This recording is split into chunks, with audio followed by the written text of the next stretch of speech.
Hebreus capítulo 7. Melquisedeque, tipo de Cristo.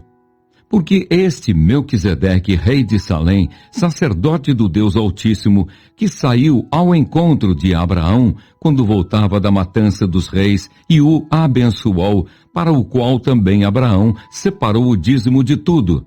Primeiramente se interpreta rei de justiça, depois também é rei de Salém, ou seja, rei de paz, sem pai, sem mãe, sem genealogia, que não teve princípio de dias, nem fim de existência. Entretanto, feito semelhante ao Filho de Deus, permanece sacerdote perpetuamente. O sacerdócio de Cristo é superior ao levítico. Considerai, pois, como era grande esse a quem Abraão, o patriarca, pagou o dízimo tirado dos melhores despojos. Ora, os que dentre os filhos de Levi recebem o sacerdócio têm mandamento de recolher, de acordo com a lei, os dízimos do povo, ou seja, dos seus irmãos, embora tenham estes descendido de Abraão. Entretanto, aquele cuja genealogia não se inclui entre eles, recebeu dízimos de Abraão e abençoou o que tinha as promessas. Evidentemente, é fora de qualquer dúvida que o inferior é abençoado pelo superior. Aliás, aqui são homens mortais, os que recebem dízimos, porém ali, aquele de quem se testifica que vive. E por assim dizer, também Levi, que recebe dízimos, pagou-os na pessoa de Abraão, porque aquele ainda não tinha sido gerado por seu pai, quando Melquisedeque saiu ao encontro deste. O sacerdócio levítico teve fim, mas o de Cristo é eterno.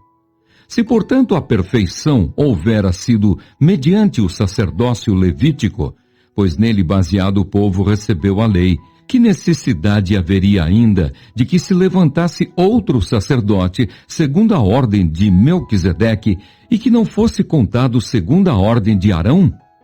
Pois quando se muda o sacerdócio, necessariamente há também mudança de lei. Porque aquele de quem são ditas estas coisas pertence a outra tribo, da qual ninguém prestou serviço ao altar. Pois é evidente que nosso Senhor procedeu de Judá, tribo a qual Moisés nunca atribuiu sacerdotes.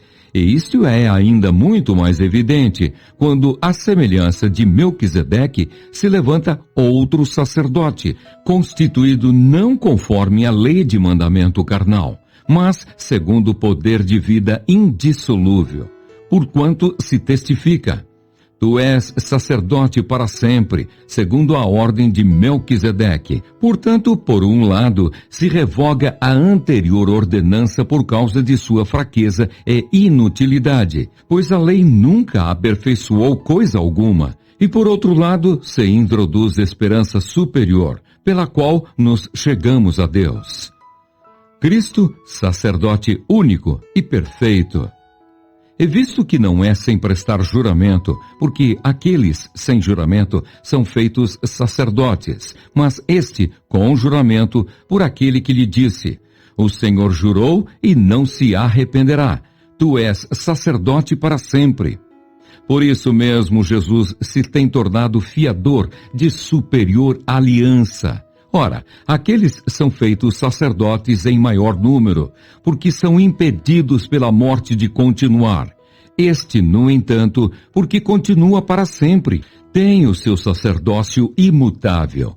Por isso também pode salvar totalmente os que por ele se chegam a Deus, vivendo sempre para interceder por eles.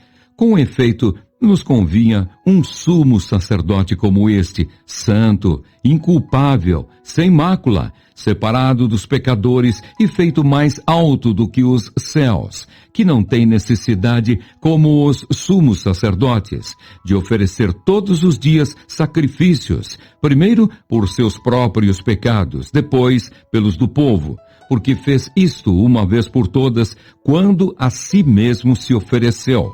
Porque a lei constitui sumos sacerdotes a homens sujeitos à fraqueza, mas a palavra do juramento que foi posterior à lei constitui o Filho perfeito para sempre.